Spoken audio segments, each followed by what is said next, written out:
but NASA was kind enough to grant us access to the current shuttle control room today, and we took advantage of it because they don't let us in here all the time. Now, the historic control room was active for 9 Gemini flights, starting with Gemini 4, all of the manned Apollo missions up through the very first 21 space shuttle flights. But throughout the 70s and 80s, the equipment in the old room aged rapidly, and it proved too costly and unproductive to continue maintaining and upgrading. So the room here behind me was constructed, and they started handing over the responsibilities to this room in 1995, and the handover was complete in 1996. This room has controlled every single shuttle flight since that time and is 100% the real thing. Well, actually, Mark, 99% the real thing because the planes are fake, but the rest of it I assure you is real. Now, this room will be controlling another mission which has a launch date targeted for April the 19th.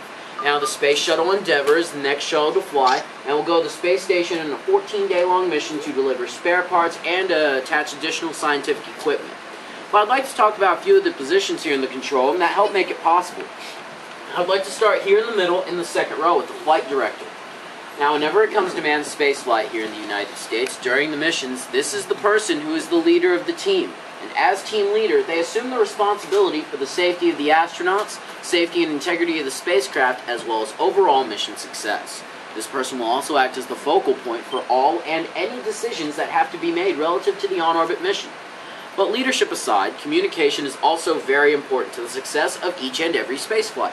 However, there is just one person primarily who will speak to the astronauts directly, and they sit just to the right of the flight director. They're known as Capcom. Now, this is short for Capsule Communicator and is a term that predates the space shuttle. They will collect all the messages that need to go to the astronauts, sending them up one at a time. Now, it's preferred that an astronaut man this position whenever possible because they're already familiar with the on-orbit environment, knowing what transmissions would affect the crew out there the most, and they can keep the transmissions both quick and efficient.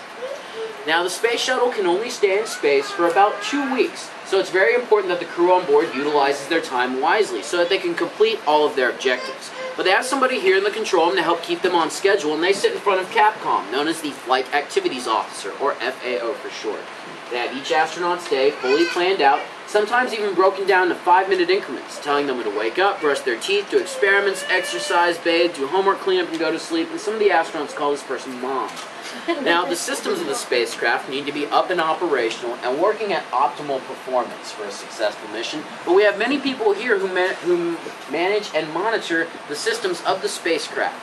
Now, directly to the right of the Flight Activities Officer, you will find a position labeled Environmental. Now, this person will monitor and evaluate the life support systems and environmental controls and monitor the atmosphere that the astronauts are in as far as temperature, air pressure, and the mixture of gases that they're breathing. Now, directly in front of that person, you'll see a position labeled EGIL, Eagle, with a little eagle statue just to the right of it.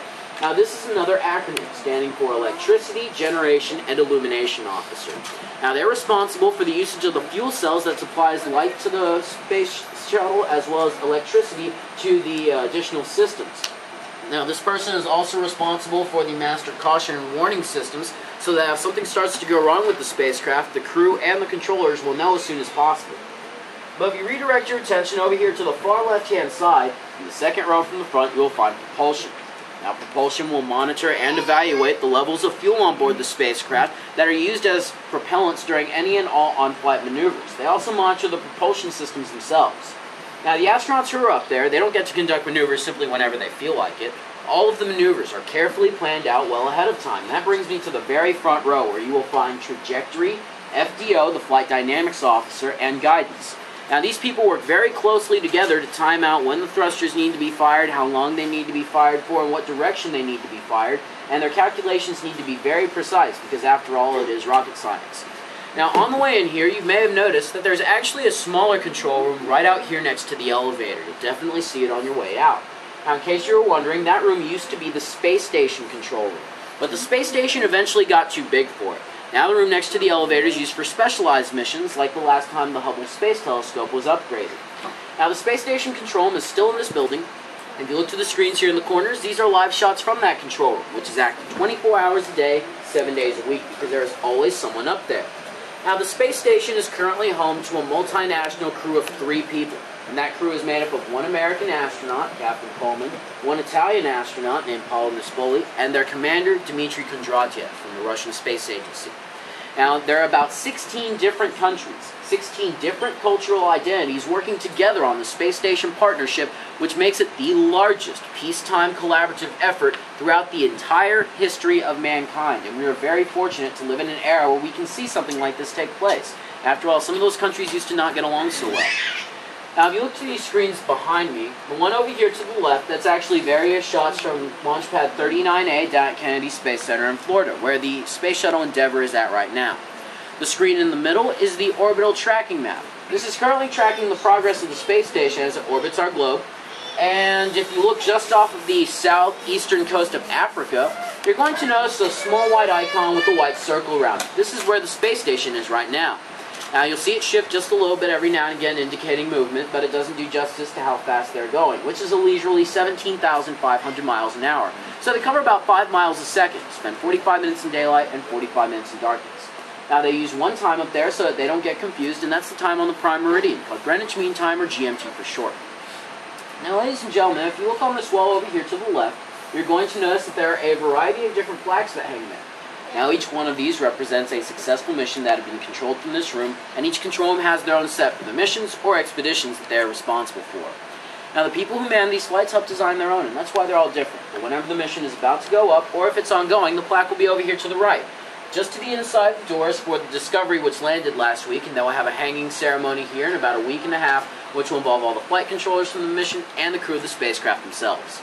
But if you look to the far right-hand corner of the room, you're going to notice that there's a cluster of 4 mission plaques that hang by themselves. Now, these are very special as they represent missions that began long ago that are still considered ongoing. The missions that they represent are Apollo 1, the Space Shuttle's Challenger, and the Columbia, and the 4th one is to commemorate all of the astronauts who have been lost in training or on official NASA visits. Now, we know that these people are not coming home to us, but they are viewed as being on a mission still.